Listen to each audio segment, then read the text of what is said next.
I first met him in the early 80s in a Chinatown of urban Java. He didn't want his real name or address revealed, so we called him DJ for Dynamo Jack. He was only a healer, he said, but he did direct a powerful energy generated from his own body into his patients.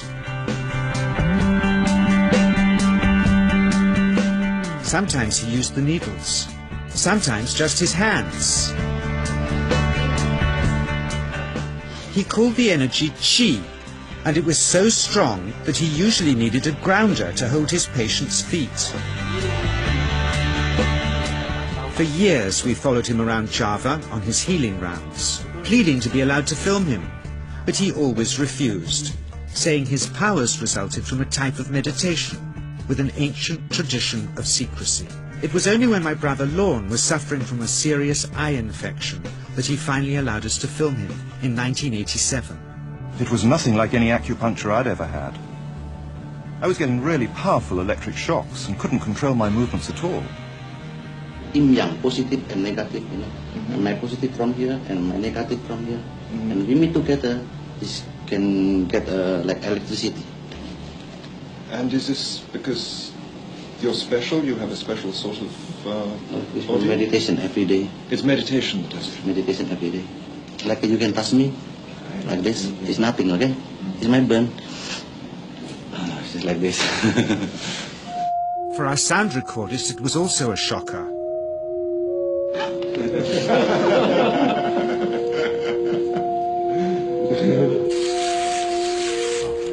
He then took our newspaper outside and showed us how Qi can also be used to set things on fire.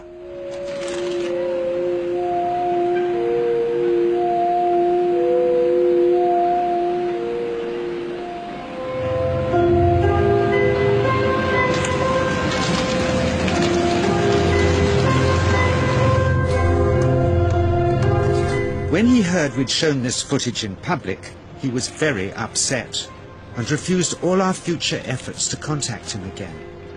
As the years passed, we sadly resigned ourselves to never seeing him again. My brother Lorne never did, for by 1997 he was already dead, when I again found myself with DJ, now treating me for an eye problem. But it wasn't this that brought me back. He had tracked me down out of the blue and invited me to tell me a story. He had just returned from 2 years on a deep meditational journey, alone in the heart of Borneo. Amongst his revelations, he had seen, he said, how history was moving on into great change, and the old wisdom was vanishing. So he'd called me back to film just enough of him to remind us that we all have undreamed of powers sleeping within us, and that there's nothing special about him except for his training in waking them. Grounding this patient, my cameraman Joe is having to use all his weight to keep contact. She is pushing him away. He seems able to control the amplitude of this Qi, like a dimmer switch, and it causes uncontrollable responses in the patients and their grounders. I can barely keep my hand on you. Fly off, the electricity so strong. This mother unwittingly grounds her child. He won't sit still, so she's asked to hold him and grin and bear it. Sometimes signs of this passing energy can be seen in the transmitter too. This Qi stuff is only the surface, he says, of the real adventure beneath, in the meditational technique.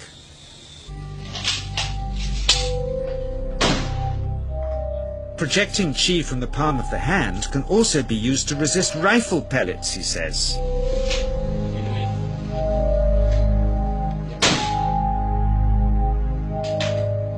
First, you learn to distinguish between yin and yang Qi in your body. Then how to pool it in your navel chakra. Then how to project it, he says.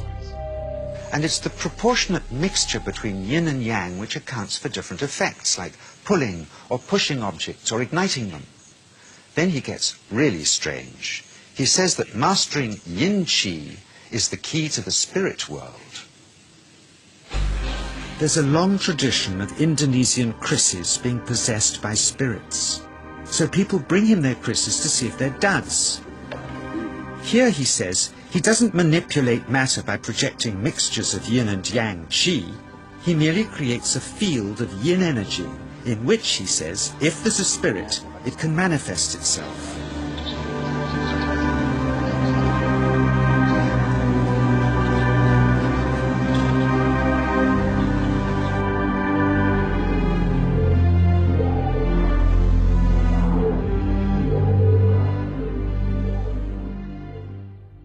So I invited a small group of scientists back from the United States with measuring equipment to test if DJ was for real.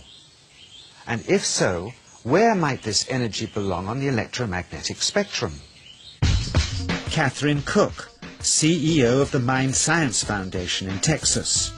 Dr. Roger Nilsson, a Swedish medic and international racing sailor.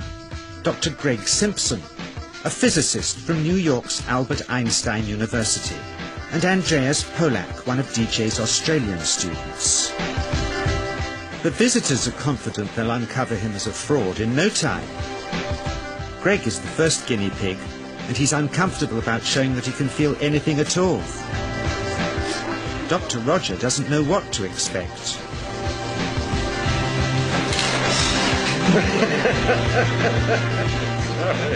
Out comes the metal detector, like the things they use in airports, to see if he has any concealed metal in his body. Then the voltmeter, to try and measure the qi. But how to get it to work? Where's the ground? What settings? DJ suggests that as his negative is his perineum, and his positive is his navel chakra, perhaps that's where the electrode should be attached. He doesn't stand on his dignity. He's eager to help, but still no readings.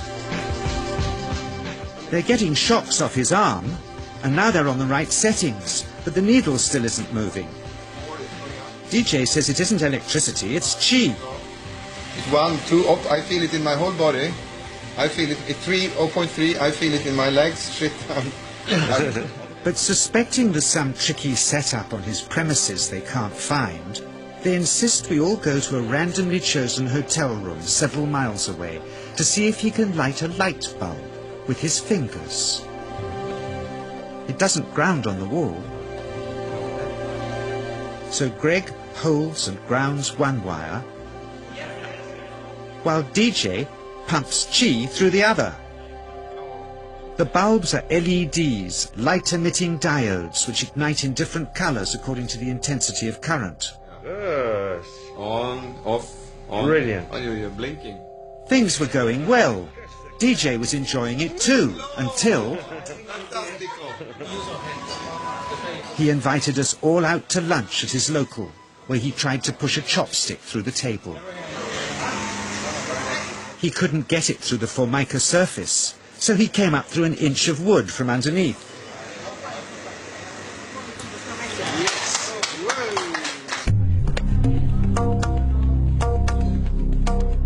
Not only did he draw his own blood, but a chopstick splinter had caught Alison here between the eyes, drawing more. The incident was laughed off apologetically, but next morning he was a different man, drawn and upset. He said he'd been visited all night by his long-dead master, raging that he'd broken the strict taboos of his sect, never to show off in public and never to cause harm or draw blood. He felt deeply chastised. All further testing and filming must end.